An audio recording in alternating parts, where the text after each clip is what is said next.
నమస్తే. నేను మీ కుప్ప పద్మిని. ఇన్నాళ్ళు మీ సపోర్ట్‌ని నాకందిస్తూ, మీ ప్రేమని నాకందిస్తున్న ప్రతి ఒక్కరికి కృతజ్ఞతలు. ఇప్పుడు చూడబోతున్న ఈ వీడియో కూడా ఖచ్చితంగా మీకు ఉపయోగపడుతుంది. లైక్, షేర్ అండ్ సబ్స్క్రైబ్ చేసి మీ ఇష్టాన్ని, అలాగే మీ సపోర్ట్‌ని నాకందించండి. అలాగే ఈ వీడియో పట్ల మీ అభిప్రాయాన్ని కామెంట్ సెక్షన్‌లో కామెంట్ చేసి నాకు తెలియజేయండి. నమస్తే. జీవితంలో రకరకాల సమస్యలతో బాధపడుతున్నారా? ముఖ్యంగా ఆర్థిక సమస్యలతో సతమతమవుతున్నారా? ఎన్నో పరిహారాలు చేసి అలసిపోయారా? మంచి మార్గం దొరకాలని కోరుకుంటున్నారా? అయితే రండి, విశ్వాన్ని ఎలా అడగాలో తెలుసుకుందాం. లా ఆఫ్ అట్రాక్షన్ క్లాసెస్ మీకోసం మన ఛానల్లో. వివరాల కొరకు సంప్రదించండి. స్వామి, మరో ప్రశ్న. అమ్మా, క్షేత్ర దర్శనాలు మేము చేస్తున్నామండి. చాలా అద్భుతమైన క్షేత్రాలు, కాశీ అనుకోండి, అరుణాచలం, తిరుపతి అనుకోండి, ఇంకో తిరువన్నామలై అనుకోండి, ఏదైనా అనుకోండి, చేస్తున్నాము.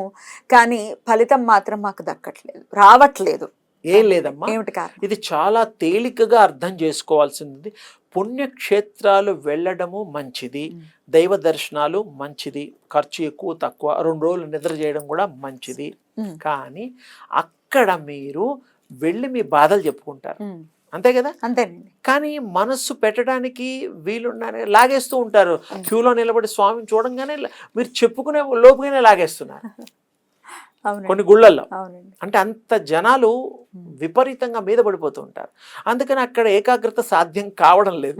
దండం పెట్టుకోవడం, మనసులో అనుకోవడం అంతే. అందుకు మీరు ఏం చేయాలంటే, ఏ గుళ్ళోకి వెళ్ళినా కూడా పూర్వజన్మ సుకృతం కూడా ఒకటి ఉంది కాబట్టి, సంచితాలు తెచ్చుకున్నాం కాబట్టి, అది నెరవేరేదాకా మరి దాన్ని ధ్యానం ద్వారానే అవి తగ్గించుకొని, మరి మంచి పెంచుకొని, హృదయంలో పంచుకొని ఇతరులకి ఆ భగవంతుడి కృపని మనం స్వీకరించి ఆ భగవంతుడిని కోరుకుంటే తప్పకుండా జరుగుతుంది. ఆ ఏకాగ్రత లోపించి ఓ 10 సార్లు వెళ్ళినా 15 సార్లు వెళ్ళినా మీకు ఉపయోగం ఎందుకు లేదంటే, భగవంతుడి దగ్గర మీరు టైం స్పెండ్ చేయలేకపోతున్నారు. అదొకటి ప్రాబ్లం ఉంది. ఇంకోటి, ప్రదక్షిణాలు చేస్తూ ఉంటారు. ఏ గుళ్ళోకి వెళ్ళినా కూడా మనకు పనులు అవ్వడం లేదని మీరు ఇందాక అడిగారు కదా. ఏకాగ్రతతో మనం చెయ్యాలి. ఇంట్లో కూడా ఏకాగ్రత అవసరం, అక్కడే కాదు ఎక్కడైనా కూడా అవసరం. ఇంకొకటి, ప్రదక్షిణాలు చేస్తూ ఉంటాం. అందులో విశేషం కూడా, ఒక గుడి స్థాపన చేసినప్పుడు, అంటే మనం స్థాపన చేయడం వేరు, భగవంతుడు ఆవిర్భవించినటువంటి గుళ్ళు వేరు. ప్రదక్షిణలు కూడాను విశేషంగా మనం చేయడం తప్పులేదు. ఏ దేవుడికైనా 5, 10, 11 ఇలా చేస్తాం. ఆ చేసేటప్పుడు మాత్రం ఏకాగ్రతతో సంకల్పం చేసి, ఏ దేవుడు ఆ దేవుణ్ణి ధ్యానం చేస్తూ ఆ దేవుణ్ణి చూస్తున్న భావం చేత మీరు తిరగాలి, ప్రదక్షిణ చేయాలి. అప్పుడు ఏమవుతుందంటే, మీకు ఆ భగవంతుడు కృప కలుగుతుంది. తర్వాత ఇంకోటి, ఈ ప్రదక్షిణాల దాంట్లో ఒక రహస్యం అన్నది. ఈ పూజ ఇలా కనుక్కోవడం చేయడమే కాకుండా, ఒక స్థాపన చేసినటువంటి, ప్రతిష్ఠ చేసినటువంటి గుడి ఒక 1000 అడుగుల వరకు, 1100 అడుగుల వరకు వ్యాప్తి ఎప్పుడు ఆ యొక్క శక్తి పుంఖాలుగా ప్రసరిస్తూ ఉంటాయి. అది చాలా మందికి తెలియదు. అందుకనే ప్రదక్షిణాలు చేసినప్పుడు మన అరికాలు కింద పాదానికి తగిలి అందులోంచి ఆ శక్తిని మీరు స్వీకరిస్తారు. ఆ ఏకాగ్రత, ఈ యొక్క సంకల్పము, ఆ భగవంతుడి యొక్క కృప పొందడం కోసం మీరు చేసిన తపన, ఇవన్నీ ఏకమయ్యి మీ పనులు అవి తీర్తాయి. ప్రదక్షిణ మామూలుగా చేస్తే ఏం కాదు, ప్రదక్షిణ చేస్తూ సంకల్పం చేస్తూ కింద ఏమవుతోంది, ప్రతిష్ఠ. అదే ఇప్పుడు తిరుపతి లాంటి వాటికి అవసరం లేదు, అసలు స్వయంభూ. అక్కడ ఆల్రెడీ ఇంకా ఎక్కువ కిలోమీటర్స్ వరకు ఆ శక్తి ప్రవహిస్తూ ఉంటుంది.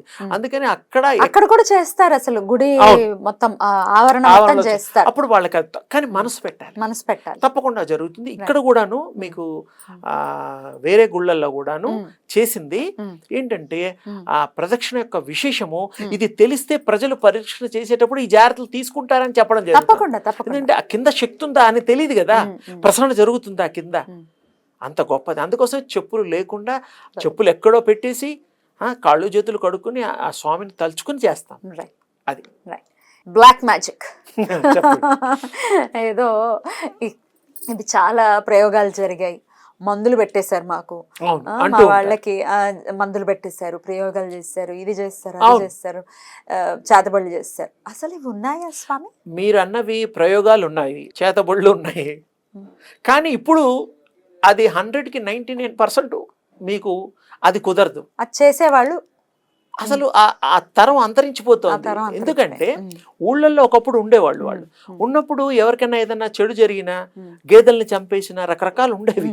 అప్పుడు ఆ ఊళ్ళో వాళ్ళు పలానా మాంత్రికుడు ఉన్నాడని చెప్పి కొట్టి చంపేయడం ఏమిటి, వాళ్ళ కుటుంబాన్ని కూడా ఏం చేయాలో చేసేవారు. ఇప్పుడు అసలు ఊళ్ళలో కూడా లేరు కదా, అసలు అంతరించిపోయారు అని అనుకోవచ్చా? Almost all. ఏదో 1% అనేటువంటిది, అది కూడా మనం ఆశ్చర్యంగా ఉంటే ఉన్నారా, అసలు లేరు. టైం ఎక్కడిదమ్మా, ఆ విద్య నేర్పేవాడు ఎవరు? నేర్పేవాడే లేడు, ముందు లేరు కదా. రాముల వారు కూడాను లక్ష్మణ్ణి కూడా మరి ఆ టైంలో హనుమంత్ స్వామి రక్షణ జరిగింది. ఆయన రామలక్ష్మణ్ని సంహరించడానికి, బలివ్వడానికి ఆ మైరావణుడు ఆ టైంలో, ఇంద్రజిత్తుడా, ఆ టైంలో కూడా జరిగాయి. మరి వీళ్ళని బలిస్తే, సాక్షాత్ రామలక్ష్మణుని బలిస్తే వాడికి ఏదో వస్తుంది. అప్పుడు కూడా కొన్ని ఉన్నాయి. కానీ అది ఎంతవరకు కరెక్ట్ అనేటువంటిది మనం వినికిడి ఈ యొక్క మనుషులు అనే దానికి అది చెప్పుకుంటారు సపోర్టివ్ గా, అలా జరిగింది ఇలా జరిగింది. కృష్ణుడు మాయలు చేయలేదా అంటారు. కృష్ణుడు మాయలంటే అది సృష్టించాడు ఇది సృష్టించాడు అంటారు. ఆయనతో పోలిక అంటే వీళ్ళకి ఏమిటి, ఏదో ఒకటి అనాలి కదా. కృష్ణుడు ఆయన ఈ జగత్తుని రక్షించడానికి అన్ని మహిమలు చూపించాడు, కానీ ప్రయోగాలు చేయలేదు ఆయన. ఆ తల్లికి కూడా చీర ఇవ్వడం కూడా ఒక మహిమే. అది మంచికే వాడారు, మంచి మహిమలు అవి. వీళ్ళలాగా చెడ్డ మహిమలు కావు. సో చేతబళ్ళు అవన్నీ నమ్మద్దు. అవేవో ఉన్నాయేమో ఊళ్ళల్లో ఒకప్పుడు, ఇప్పుడు అనేటువంటిది నా దృష్టిలో అయితే లేవు. ఉండే విద్యలు లేవు, ఇప్పుడు లేవు. ఆ విద్యలు ఒకప్పుడు ఉన్నాయి ఏమో, కానీ ఈ మాట చెప్పుకుని ఎక్స్ప్లాయిట్ చేసేవాళ్ళు అంటే ఇక ఉంటారు. సహజం నమ్మే వాళ్ళని కదా మోసం చేసేది. నమ్మని వాడిని ఎవరేం చేస్తారు? మీ మీద ఇది ఉంది, మీ మీద ఈ ప్రయోగం అనొచ్చు, తప్పులేదు. పెట్టారు, దిష్టి ఇవన్నీ ఉన్నాయి. మందు పెట్టడం ఏంటి స్వామి అసలు? ఆ మందు అనేటువంటి అదొక ప్రక్రియ, అదొక ప్రయోగాల్లో భాగం. అది ఏమిటి, అది మందు పెట్టేస్తే ఇంకా మన మాట వినేస్తారా అనుకుంటున్నారు. విన్నారేమో ఎప్పుడన్నా వాళ్ళ దృష్టిలో. అవన్నీ కరెక్ట్ కాదమ్మా, లేవు. ఇప్పుడు అయితే కరెక్ట్ కాదు. ఈ రోజుల్లో అసలు 99.9%. సో మరి ఈ మాకు ఇది జరిగింది అమాయకంగా నమ్ముతారు. జరిగింది అని త్రికరణ శుద్ధిగా వాళ్ళు నమ్ముతారు. వాళ్ళు ఇట్లా దయ్యం పట్టినట్టు ఆడేయడం, డాన్స్ చేయడం, లేకపోతే మానసిక స్థితి, అది ఒక హెల్త్ ఇష్యూ అనుకోవాలా? 100%. మరి డాక్టర్స్ ఏమో ఏమీ లేదు అంటున్నారు, ఇతనేమో ఇలా బిహేవ్ చేస్తున్నాడు అంటే దానికి ఆన్సర్ మానసికంగా వాళ్ళ ఇన్నర్ సైడ్, వాళ్ళ థాట్స్ మీద అది పనిచేస్తుంది. దయ్యమే పట్టింది అనుకోండి, మరి ఎంతమందికి పట్టాలి దయ్యాలు? అసలు ఉన్నాయా దయ్యాలు? దయ్యాలంటే ఏమీ లేదు, ఇంకో రకమైనటువంటి ఆత్మ, ప్రేతాత్మలు విడిగా తిరుగుతూ ఉంటాయి. అవి మనల్ని హాని చేస్తాయా? హాని అంటే చాలా వరకు చెయ్యవు. ఏదన్నా కొన్ని మరి కొంతమందిలో ప్రవేశించి పరకాయ ప్రవేశం లాగా ప్రవేశించడానికి కూడా వీలుంది. ఇప్పుడు కష్టం అమ్మా. ఈ కలియుగంలో, ఈ సమాజంలో నమ్మడము ఎవరన్నా ఉన్నారేమో తక్కువ పర్సంటేజ్. అవన్నీ భగవంతుడు నమ్ముకుంటే అవన్నీ ఏమీ కావు కదా. అసలు ప్రయోగాలు అవన్నీ అక్కడ పక్కన పెట్టండి. సాక్షాత్ స్వామిని, తల్లిని నమ్ముకుంటే మీకు ఏది లక్ష్మణ రేఖ అయిపోతుంది. ఆ సీతమ్మ వారికి లక్ష్మణుడు రేఖ ఒకటి గీస్తాడు, బయటికి రావద్దమ్మా అని. ఆ విధంగా మీరు భక్తితో ఆ యొక్క స్వామి, తల్లిని రక్షణ వలయాన్ని మీరు తయారు చేసుకోవచ్చు. మీ మీద ఏ ప్రయోగాలు ఇలాంటివి ఏవి లేవు, ఉన్నా అవి రావు. మిమ్మల్ని మీరు రక్షణ చేసుకోవచ్చు భగవన్ నామంతో, భగవత్ రక్షణతో. ఏ నామంతో రక్షణ చేస్తారు? ఏ నామం అయినా ఏకాగ్రత. మళ్ళీ ఏకాగ్రత నామం చెప్పాలి అంటే రక్షణకి. అమ్మ రక్షణకి ఇప్పుడు ఎవరికి ఏ ఇష్టమైన తల్లి, తండ్రి, మరి కృష్ణనామం ఉంది. కొన్ని మంత్రాలు ఈ టీవీలలో వాటిలో చెప్తున్నారు, అమ్మవారి నామాలు చెప్తున్నారు, ప్రింట్స్ కూడా చేస్తున్నారు. నిజానికి ఏమిటంటే మరి అది అంత బహిర్గతంగా చేసేది మంత్రం కాదు, రహస్యంగా గురువులు ఉపదేశిస్తారు, అది స్వీకరించి చెయ్యొచ్చు. కానీ చాలామంది ఈ మధ్య టీవీ మాధ్యమాల్లో, పుస్తకాల్లో కూడా వస్తున్నాయి. కృష్ణస్వామికి ఒక క్లీమ్ అనేటువంటి ఉన్నది, ఐం అనేది సరస్వతి అమ్మవారి ఉంది. ఇవన్నీ బయటకు వచ్చాయి కాబట్టి సాహసిస్తున్నా చెప్పడానికి, లేకపోతే మేము కూడా చెప్పకూడదు. ఎందుకంటే శాస్త్రంలో అలా చెప్పకూడదు అని తప్పు అని అది చేసుకోవచ్చు. విద్యాబుద్ధులు రావడం కోసం ఐం చెప్పచ్చు పిల్లలకి, చదువు బాగా వస్తుంది. తప్పకుండా వస్తుంది. వచ్చిన వాళ్ళు సాధన చేసిన వాళ్ళు ఉన్నారు, చెప్పారు. గురుముఖతగానే తీసుకోవాలి, అంతే. ఇలా ఎట్లా పడితే అలా తీసుకోవటానికి వీలు లేదు. దాని ఇంకోటి గురువు గారు ఏం చేస్తారంటే చివరిగా మీకు ఒక రహస్యం చెప్తున్నారు. సంచారిణి విద్య అనేటువంటిది ఒకటి ప్రవేశపెడతారు. చాలా మందికి తెలియదు. హిమాలయాల్లో వాళ్ళకి ఎక్కడన్నా దీక్ష తీసుకున్న వాళ్ళకి తెలుస్తుంది. గురువు గారు సంచారిణి విద్య అని ఒకటి ఉంటుంది. అంటే గురువు గారు ఒక శక్తిని మీకు సరిగ్గా చేస్తున్నాడా లేదా మిమ్మల్ని రక్షణ చేయడం కోసం ఒకటి ప్రవేశపెడతారు. మీరు చేస్తుందా లేని గురువు గారికి చెప్తుంది. నేను జపం చేశానంటే నిద్రపోయాను వాడి తెలిసిపోతుంది. మరి అలాంటి గురువులు మాకు లేరండి. మీకు లేరు అంటే అదృష్టం కావాలి. హిమాలయాల్లో అన్ని రోజులు ఉండాలి, వెతకాలి. మన కోసం వస్తారా? మన యోగం ఉంటే తటస్థపడతారు. మరి గురువు మన కోసం వస్తాడా, మనం గురువు కోసం వెతకాలి, మనమే వెళ్ళాలా? కొంతమంది గురువులు పూర్వజన్మ సుకృతం చేత మీ దగ్గరకు వస్తారు. ఇప్పుడు వివేకానందుడు వెళ్ళలేదా? సత్యమే కదా. సిద్ధుడు వెళ్ళలేదా? మన వీరబ్రహ్మేంద్ర స్వామి శిష్యుడు ఆయన ఎత్తుక్కుంటూ వెళ్ళాడు. అలా ఉన్నారు. అది తక్కువ ఎక్కువ వాళ్ళ సుకృతం చేత. కానీ మనం వెళ్ళొచ్చు, మనమే వెళ్ళాలి. ఇది ఎక్కడైనా గురువు మీకు కావాలి అంటే మీకు కడుపులో నొప్పి వస్తుంది, ఏ డాక్టర్ బెటర్ అని వెళ్ళవా? అవునండి, అంతే. అంటే డాక్టర్ కి గురువుకి వేరే తేడా ఉంది. అట్లా అన్నమాట. గురువు రూపంలో ఉండి కూడా ఎక్స్‌ప్లాయిట్ చేసే వాళ్ళు ఉన్నారు. చాలా మోసాలు చేస్తున్నారట.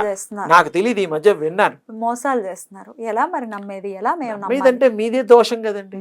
మీరు నమ్మినందుకేగా మోసపోతున్నారు. వాళ్ళని కూడా తప్పనను. అసలు మిమ్మల్ని మీరు నమ్ముకోండి అయ్యా. మీలో భగవంతుడు ఉన్నాడు కదా, మీలో ఆ శక్తి ఉంది కదా. నేను ఒక్కటే నాన్న, ఎవరిని ఎప్పుడు నిందించను, ఎవరిని పరోక్షంగా కూడా ఒక మాట అనను. వాళ్ళ స్వచ్ఛత మీద వదిలేయాలి. వాళ్ళ స్వేచ్ఛ ఉంది కదా అందరికీ. అద్భుతం స్వామి, మీ సమయాన్ని మా కోసం అందించి ఎన్నో విషయాలు చెప్పారు. అయితే ఇంకా ఇంకా ఎన్నో ఉన్నాయి అడగాల్సినవి, కానీ తప్పకుండా మళ్ళీ ఎప్పుడో ఒకసారి. కానీ ఇప్పుడు చివరిగా మీకు చెప్పేది ఒక చిన్న ఇదేమిటంటే, మీ ముఖత ఆ యొక్క దివ్య శక్తి ఉపాసనని చక్కగా చేసుకోమనండి. ఏమి ఇబ్బందులు ఉండవు, ఏమి కష్టం కూడా లేదు. 2 నిమిషాలు వెచ్చించండి. తర్వాత మీకు ఇంట్రెస్ట్ ఉంటే కంటిన్యూ చేయండి. అది చేస్తున్న కొద్దీ ప్రిబరే రామరసం అన్నట్టుగా ఆ రసాన్ని మీరు ఆస్వాదించిన కొద్దీ ఆ అమృతాన్ని మీరు ఆ రుచి తెలుస్తుంది. మీకు అంత ఇంట్రెస్ట్ పెరుగుతుంది.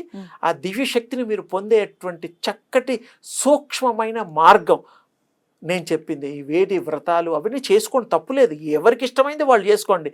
ఇది అన్నిట్లో తేలికని కూడా, ఇది కొంతమందికి తేలిగ్గా ఉంటుంది, కొంతమందికి కష్టపడి 2-3 గంటలు కూడా చేసేవాళ్ళు కూడా మహానుభావులు. వాళ్ళని కూడా నేను తప్పకుండా దైవ స్వరూపులు వాళ్ళకి అనుగ్రహం ఇచ్చారు కాబట్టి అన్ని గంటలు కూర్చోగలుగుతున్నారు. కూర్చోలేని వాళ్ళు, అలాంటి వాళ్ళకి ఇది తేలిక. అది వాళ్ళకు కూడా మరి సుఖీ భవ అని పాటిస్తారో వాళ్ళ కోసం చెప్పడానికి మేము వెనుకాడం కొంచెం కష్టమైన, వాళ్ళకి తెలియచేయాలి. తెలియపరచడానికి మనుషులు తగ్గిపోతున్నారు కాబట్టి అది మా ప్రయత్నం, చిన్ని ప్రయత్నం. చాలా చాలా మంచిదమ్మా. శుభం తల్లి, శుభం.